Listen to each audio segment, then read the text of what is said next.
Sí, desde ya. Ahí está. Listo. Muchas gracias, Doc.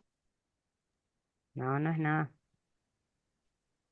Bueno, buenas tardes. ¿Cómo están? Como saben, yo soy la licenciada Ábalos Daisy y en esta oportunidad vamos a dar una clase de búsqueda de información en fuentes confiables, ¿sí? Cualquier duda, ustedes pueden ir dejando en el chat, así la Doc o la licenciada Luz. Después, al finalizar la clase, resolvemos sus dudas. A ver. Bueno, como contenido vamos a ver lo que es la búsqueda de información, los tipos de fuentes que existen, revisión literaria, fuentes confiables y vamos a también hablar un poquito de lo que es la inteligencia artificial. Los objetivos de esta clase son identificar los distintos tipos de fuentes de información en investigación de enfermería y valorar sus características y utilidad. Como segundo objetivo me propuse aplicar estrategias de búsqueda y revisión de la literatura científica, reconociendo la importancia de seleccionar fuentes pertinentes y actualizadas. Y el tercer objetivo es analizar el papel de la inteligencia artificial como herramienta de apoyo en la búsqueda, en la selección y organización de información en enfermería, considerando sus ventajas y también sus limitaciones. Bueno, como bien les dije, el primer contenido y vamos a hablar un poquito de lo que era la búsqueda de información. Para eso vamos a desglosar estas tres palabras y vamos a entender que la búsqueda es un proceso sistemático mediante el cual una persona intenta localizar información relevante para responder a una pregunta, resolver un problema o fundamentar una decisión. En el ámbito académico y de enfermería, no solo se trata de poner algo en Google, sino de seleccionar estrategias adecuadas como el uso de palabras claves, de filtrar respecto a fechas, a idiomas, e implica también distinguir entre encontrar datos y obtener evidencia científica. Búsqueda. Y ahora vamos con la información, que la información es el conjunto de datos organizados y significativos que permiten generar un conocimiento. No todo dato es información, ni toda información es válida para la práctica profesional. En investigación y también en enfermería, la información debe ser veraz, actualizada y relevante. Un ejemplo, una estadística sin fuente confiable es solo un dato y si está publicada en un estudio epidemiológico, se transforma esta información en información científica útil, ¿sí? ¿Dónde vamos a buscar la información? En fuentes. ¿Qué es una fuente? Es todo documento, material, testimonio o recurso que brinda datos. Brinda datos, evidencias o referencias útiles para responder la pregunta de investigación, también para sustentar un marco teórico o analizar un problema. Según Hernández Sampieri y otros autores, las fuentes se pueden clasificar de diferentes maneras. Tenemos fuentes primarias, que nos proporcionan información de primera línea, es decir, datos originales sin interpretación previa. Documentos originales, datos de campo, resultados de experimento, artículos científicos con resultados de investigaciones. Las tesis también son fuentes primarias, informes técnicos, estadísticas oficiales, registros clínicos. Sampieri nos señala que estas fuentes primarias son de mayor valor científico porque permiten un análisis directo de estos datos. A su vez, también se clasifican en fuentes secundarias, que contienen información que ha sido utilizada y analizada, interpretada o sintetizada a partir de las fuentes primarias. Por ejemplo, libros de texto, revisiones bibliográficas, metaanálisis, artículos de revisión y base de datos bibliográficas. Ahora vamos a las fuentes terciarias, que son las que nos van a ayudar a localizar las fuentes primarias y también las secundarias. Nos van a orientar a otras fuentes y nos van a servir como índice o como guía. ¿Quiénes son las fuentes terciarias? Los catálogos de bibliotecas, los directorios y los buscadores académicos. También vamos a clasificar las fuentes según el soporte, ya que existen fuentes impresas y fuentes digitales. En las fuentes impresas vamos a encontrar los libros, las revistas científicas, los manuales, las normas, guías clínicas, y en las fuentes digitales las bases de datos en línea, los repositorios institucionales o, por ejemplo, los documentos electrónicos. Además, esto es algo muy importante, vamos a encontrar fuentes según la confiabilidad, fuentes académicas y científicas y también fuentes no académicas. Las fuentes académicas y científicas son avaladas por revisión de pares y están publicadas en editoriales o revistas reconocidas. Y las fuentes no académicas son las páginas web, los blogs, las redes sociales, son fuentes no académicas y no nos garantiza una rigurosidad científica.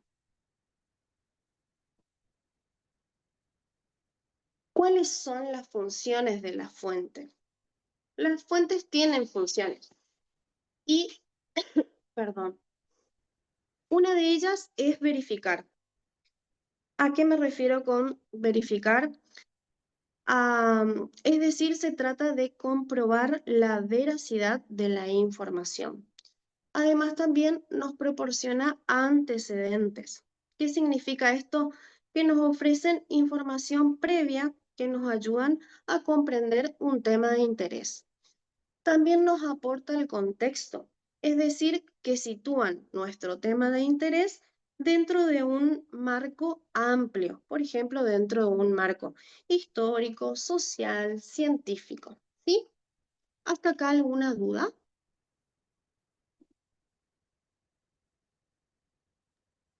No, Lick.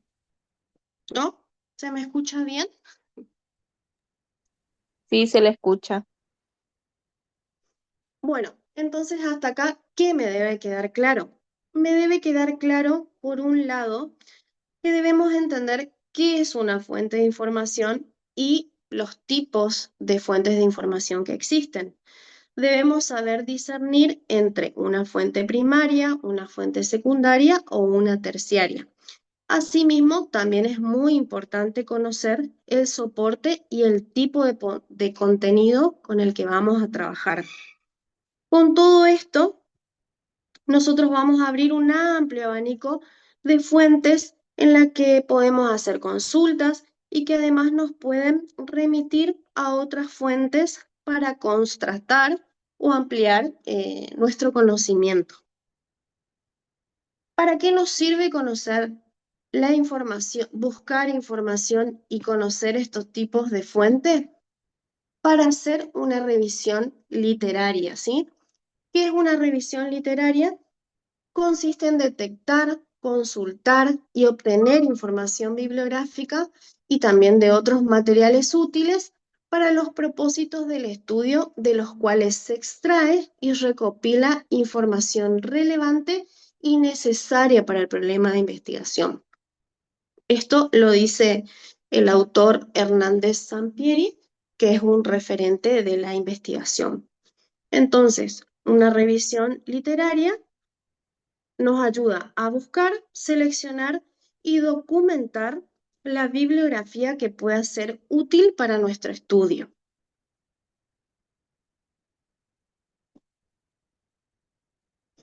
Y es muy importante que para una revisión literaria trabajemos con fuentes confiables, ¿sí? Que también era otra clasificación que habíamos mencionado. ¿Qué son las fuentes confiables? Son aquellos orígenes de información que nos van a garantizar calidad, veracidad y validez científica. Se caracterizan por tener autores identificados y con respaldo académico. También están publicados en medios reconocidos, en revistas, libros académicos, organismos de salud y pasan por procesos de revisión, es decir, fueron revisados por comité científico o revisión por pares. Además, presentan referencias y citas verificables y son objetivas y no tienen un interés comercial.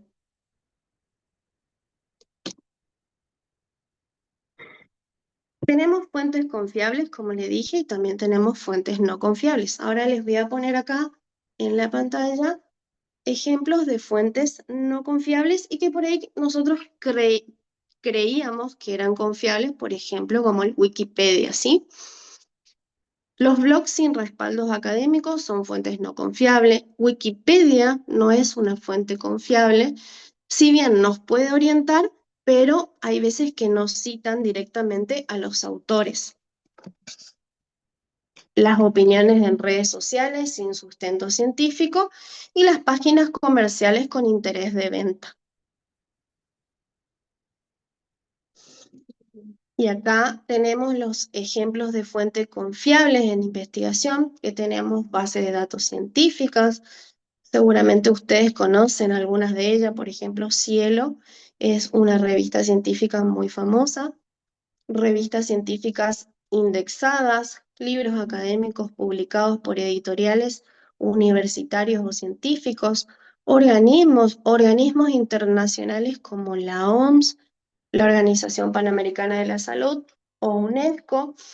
También fuentes confiables son las tesis y trabajos académicos disponibles en repositorios institucionales, como por ejemplo el CONICET y la UNE. Otra fuente muy confiable en realidad es el buscador de Google académico, ¿sí? También conocido como Google Escolar. Es un motor de búsqueda especializado en literatura académica y nos va a permitir encontrar artículos de investigación, tesis, libros, resúmenes y otras publicaciones relevantes. A diferencia del Google convencional, que buscan toda la web, Google Académico se enfoca únicamente en fuentes académicas como revistas, editoriales universitarias, repositorios y otras organizaciones. ¿Alguna vez utilizaron el Google Académico? Sí. ¿Sí? ¿Todos Sí, utilizan el total. Google Académico o utilizan No, el Google tradicional? el tradicional No, sí. Y el yo académico, tampoco. sí. ¿Alguno no conocía el Google Académico? No, Yo no conocía. Ajá, bien. Bueno, ¿qué son las características de una fuente confiable? Sí. Las características de una fuente confiable van a tener una autoría reconocida, es decir, va a estar escrita por investigadores, especialistas o instituciones con prestigio. También va a estar revisada por pares, es lo que, es lo que le mencionaba, que eso nos va a asegurar calidad en la fuente y solidez en los resultados. Y también una fuente confiable tiene que tener actualidad, que es muy importante, más que nada en las ciencias de la salud, ¿sí? Las publicaciones recientes o que se actualizan constantemente. También van a tener un rigor metodológico, es decir, que el texto nos va a contar cómo se obtuvo la información, qué métodos utilizó el investigador, cuál fue la muestra, cuál es el análisis, y eso nos va a permitir verificar la validez de los hallazgos. Tiene que ser objetivo y neutral y tiene que tener una institución respaldatoria, ¿sí? Por ejemplo, universidades, organismos oficiales como la OMS, la OPS, el Ministerio de Salud o sociedades científicas. Bien, en esta imagen que ustedes ven, ¿creen que esa imagen que está en rosa es una fuente confiable? Significa que cuando tenga mis años pueda sentirme como recién. ¿Ya? Estas pendejadas que estás diciendo. ¿Ya? No. Alguien que se anime a responderme, teniendo en cuenta todo lo que le dije con anterioridad.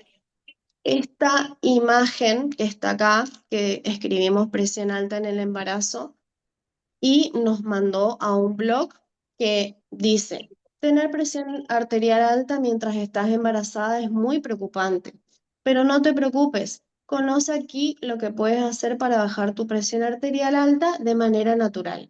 Sigue leyendo para obtener más información útil. ¿Eso le parece una fuente confiable? No, No, ya, No, porque no. no, Lick. Muy bien, no es una fuente confiable porque no reúne las características de una fuente confiable. Bueno, pusimos Google Académico y ya cambiamos, no pusimos más presión alta, sino pusimos hipertensión en el embarazo. Se despliega esta pestaña con un montón de artículos y este está seleccionado. Este es en primera línea el que yo seleccioné. ¿Esto le parece una fuente confiable?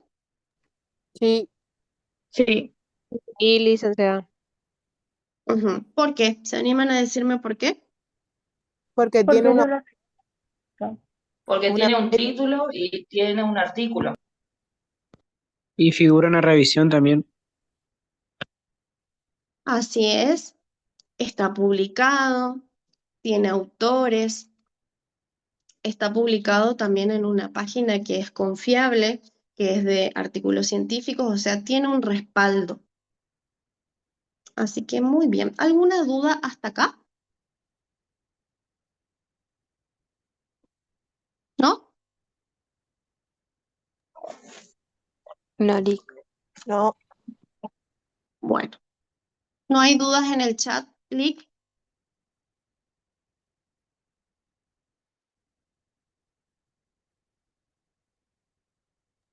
No hay dudas en el chat.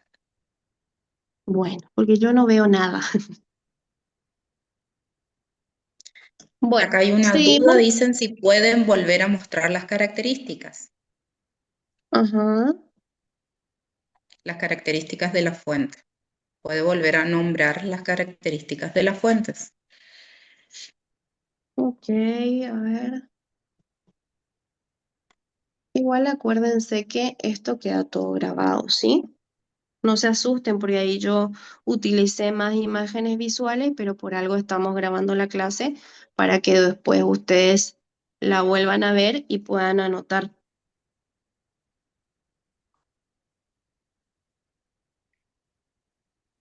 Les había mencionado que tiene que tener una autoría reconocida, como vimos en el artículo científico, tenía autores, tiene que estar revisada, como dijo ahí un compañero que era un artículo de revisión, era actualizada porque, a ver, vamos a ver, era de 2021.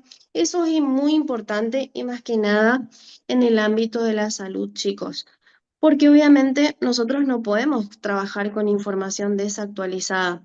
Y en los trabajos de investigación, que esto lo van a ir viendo con el tiempo, nosotros permitimos en la revisión literaria artículos que no pasen los 5 años, ¿sí? Hablando retrospectivamente. Entonces, este artículo es de 2021. ¿Es actual o no? Sí, porque es hace 4 años. Ajá, exactamente, ¿sí? Hasta menos de 5 años se considera actual. Más de 5 años por ahí no es recomendable, porque imagínense que pasaron 5 años, no nos serviría mucho. Así que esa era otra característica. Después el rigor metodológico, si bien yo no puse la captura acá, seguramente ustedes lo podrán ver, pueden cliquear de la misma manera que yo lo hice y ustedes se van a dar cuenta que el investigador coloca qué método se utilizó, cuál es la muestra que realizó y qué es el análisis que hizo o cuáles fueron los resultados. Y después la institución respaldatoria, habría que indagar un poquito más, si fue de una institución, si es de la OMS, si es del Ministerio de Salud o de alguna sociedad científica. ¿Sí? ¿Está claro? Hasta ahí resolví tu duda. No sé quién era que había preguntado. Ludmila.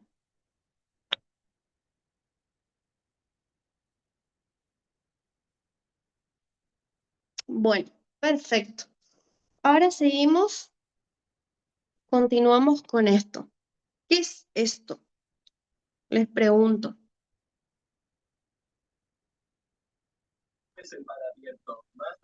Inteligencia artificial. Inteligencia artificial. ¿Utilizan mucho la inteligencia artificial ustedes? Sí, Bastante. sí, Lick. Me imaginé. Creo que se volvió nuestra mejor amiga la inteligencia artificial. Bueno, ahora les voy a contar un poquito qué es la inteligencia artificial, cuáles son sus ventajas, desventajas, qué aportes nos dan, para que lo tengan en cuenta. En nuestra cátedra nosotros permitimos que utilicen inteligencia artificial, pero es importante que tengan en cuenta ciertos criterios que en breve los voy a desarrollar. Bueno, ¿cómo funciona la inteligencia artificial? Ahí está. ¿Están viendo, verdad? Sí, Lick. Sí. Sí, Lick, se ve. Bueno. Las inteligencias artificiales utilizan algoritmos y modelos matemáticos para procesar grandes cantidades de datos y tomar decisiones basadas en patrones y en reglas establecidas a través del aprendizaje automático, que es la capacidad de una máquina para aprender de forma autónoma a partir de datos sin ser programada específicamente para hacerlo. De esta manera, la inteligencia artificial puede mejorar su precisión y eficiencia con el tiempo. Según la Comisión Europea, existen dos tipos de inteligencia artificial, la de software y la integrada. La de software, ¿qué se imaginan que es el tipo de inteligencia artificial que está categorizada en software? ¿Tienen ChatGPT. algún ejemplo? Exactamente. El chat GTP, o sea, los asistentes virtuales, el análisis de imágenes, los motores de búsqueda o sistemas de reconocimiento de voz y de rostro, por ejemplo, también son de software. Y la integrada tiene más que ver con los robots, con los drones, con los autos eléctricos que son autónomos, por ejemplo. Bueno, ahora vamos a lo que nos interesa a nosotros. ¿Qué es la inteligencia artificial en investigación? La inteligencia artificial se refiere a sistemas capaces de simular procesos de razonamiento, aprendizaje y análisis de datos. En el ámbito de la investigación científica y académica, su incorporación ha transformado la forma de buscar, procesar, analizar y presentar la información. Bueno, como todo tiene ventajas y desventajas, vamos a iniciar con las ventajas de la inteligencia artificial. Bueno, una de las ventajas es la búsqueda y gestión de información, que las herramientas de la inteligencia artificial nos permiten filtrar fuentes confiables, detectar artículos relevantes y organizar un poco la bibliografía. También nos permite hacer un análisis de grandes volúmenes de datos porque puede procesar en pocos segundos. Identifica patrones, tendencias y correlaciones difíciles de detectar, por ejemplo, manualmente. También nos ayuda en la redacción y apoyo de escritura científica. Es decir, nos genera borradores, tablas, nos ayuda con los resúmenes y también con las visualizaciones. Y también nos ayudan en la revisión ortográfica y gramatical. Bueno, nos colabora muy eficientemente, es innovadora y nos da nuevas perspectivas y también nos ayuda a plantear dilemas éticos para saber si, para prevenir de un plagio, de sesgos, y nos puede dar un poquito de confiabilidad en los resultados que buscamos. Como todo tiene su desventaja, nos vamos a encontrar que la IA nos da una dependencia excesiva. ¿Eso les pasa a ustedes o no? Me imagino que no. Sí que no. Dependen mucho del chat GTP. Bueno, ¿a qué nos referimos con dependencia excesiva? Que nos apoyamos demasiado en la inteligencia artificial muchas veces y perdemos la capacidad crítica y analítica propia.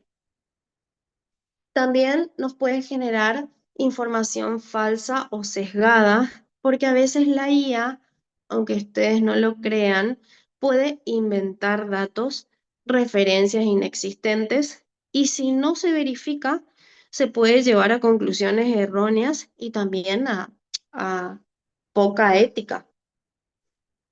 Plagio y falta de originalidad.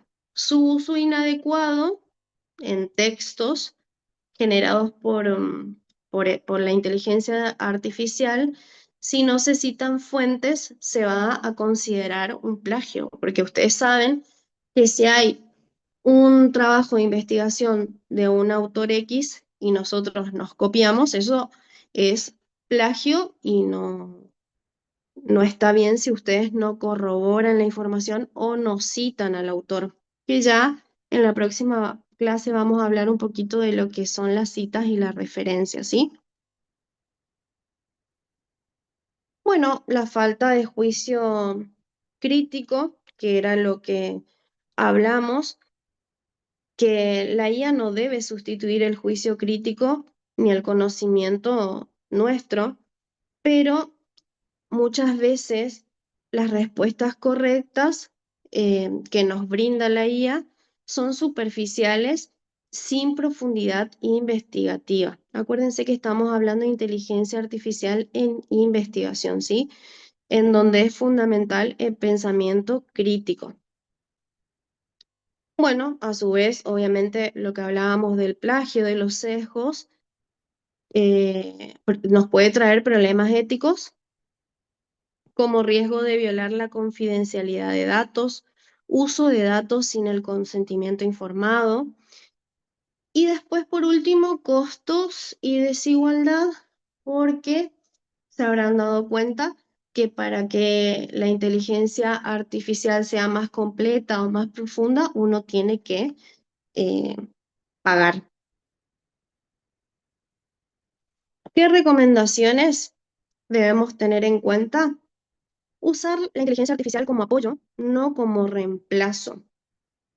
Verificar siempre las fuentes, si son artículos originales, si vienen de bases científicas reconocidas, asegurar la cita y combinar siempre la IA con nuestro criterio crítico y nuestra experiencia profesional. ¿Hasta aquí alguna duda? En el chat no hay ninguna duda por ahora. Bien, la clase finalizó